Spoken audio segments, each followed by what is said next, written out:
প্রিয় দেশবাসী, আজকে যার শোক সভা আমরা উপস্থিত হয়েছি দেশনেত্রী বেগম খালেদা জিয়ার।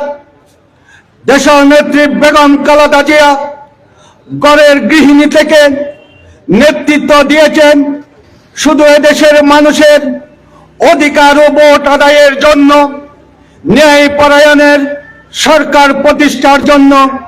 দীর্ঘ ৪২ বছর রাজনৈতিক জীবনে ৩২টি বছর এদেশের মানুষের অধিকারের জন্য নির্যাতিত নিপীড়িত হয়েছে। এমন নির্যাতিত নিপীড়িত হয়েছে যার চোখের সামনে দেখা যায় নিজের ছেলেকে বেদম পাহাড় করে ভিডিও কলের মাধ্যমে দেখানো হয়েছিল, আপনি যদি এই দেশ ছেড়ে চলে না যান তাহলে আপনার ২ সন্তানকে অত্যাচার নির্যাতন করে মেরে ফেলা হবে।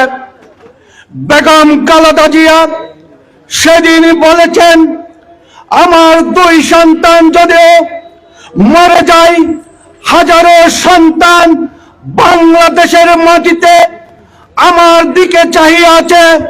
সেই জন্য আমি বাংলাদেশে আমার জন্ম, বাংলাদেশে আমার মৃত্যু, এই দেশ ছেড়ে আমি কোথাও যাব না।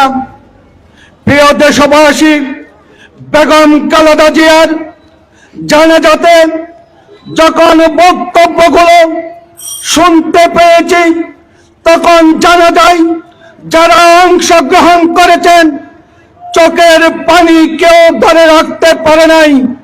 সেদিন 10টা বাজে জানা যায় যারা উপস্থিত হয়েছে, বিকাল 5টা পর্যন্ত না খেয়ে না দাঁড়িয়ে আছে কোটি জনতা বেগম খালেদা জিয়াকে বিদায় দেওয়ার জন্য।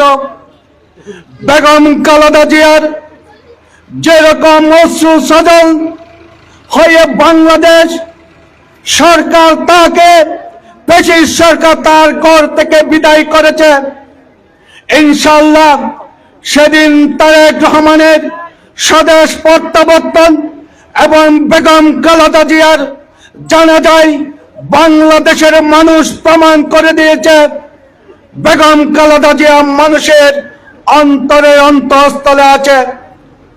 সেই রকম দেশনেত্রী বেগম খালেদা জিয়ার জানাজা বিশ্বের ইতিহাসে আর হবে কিনা জানি না, তবে সেদিনের জানাজা আমাদেরকে শিক্ষা দিয়েছে ভালো কর্ম করলে বাংলাদেশের মানুষ তার পক্ষে থাকবেন।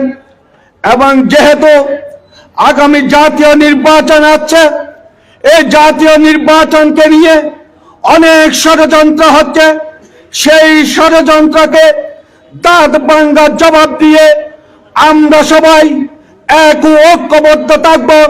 আমাদের প্রাণপ্রিয় নেতা তারেক রহমান 17টি বছর আন্দোলন সংগ্রাম করছে এদেশের মানুষকে ভোট দেওয়ার জন্য। আমার ভোট আমি দেব, যাকে খুশি তাকে দেব, সেই স্লোগান তারেক রহমানের।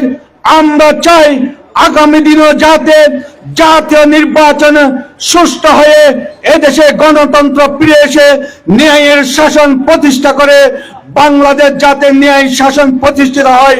শহীদ জিয়ার স্বপ্ন, বেগম খালেদা জিয়ার স্বপ্ন, তারেক রহমানের স্বপ্ন, শহীদ সালাউদ্দিন কাদের চৌধুরীর স্বপ্ন যাতে বাস্তবায়ন হয়, এই আশা ব্যক্ত করে আমি আমার বক্তব্য শেষ করছি।